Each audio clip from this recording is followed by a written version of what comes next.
Praise the Lord.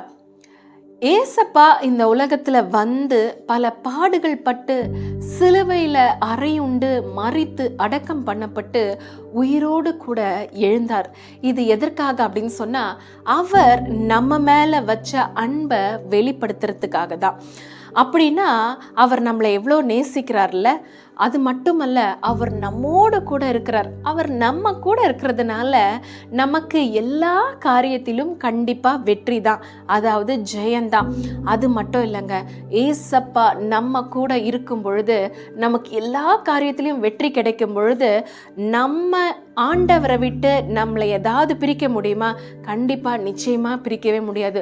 உபத்திரவமோ, பசியோ, கஷ்டமோ, துன்பமோ, பாடோ, மரணமோ, வியாதியோ, வியாகுலமோ எதுவுமே நம்மளை பிரிக்க முடியாது.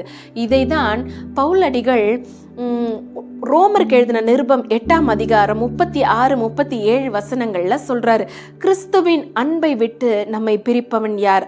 உபத்திரவமோ, வியாகுலமோ, துன்பமோ, பசியோ, நிர்வாணமோ, நாச மோசமோ, பட்டயமோ, இவை எல்லாவற்றிலேயும் நாம் நம்மில் அன்பு கூறுகிறவராலே முற்றும் ஜெயம் கொள்ளுகிறவர்களாய் இருக்கிறோமே அப்படின்னு சொல்லி ரொம்ப அழகா போட்டிருக்கிறார். ஆமாங்க, நமக்காக மரித்த ஆண்டவர், நமக்காக உயிரோடு எழுந்த ஆண்டவர் நம்ம கூட இருக்கிறாரு. அதனால நமக்கு எல்லா காரியத்திலையுமே ஜெயத்தை கட்டளையிடுவார். எந்த காரியமும் நம்ம ஆண்டவரை விட்டு பிரிக்காதுங்க. God bless you all.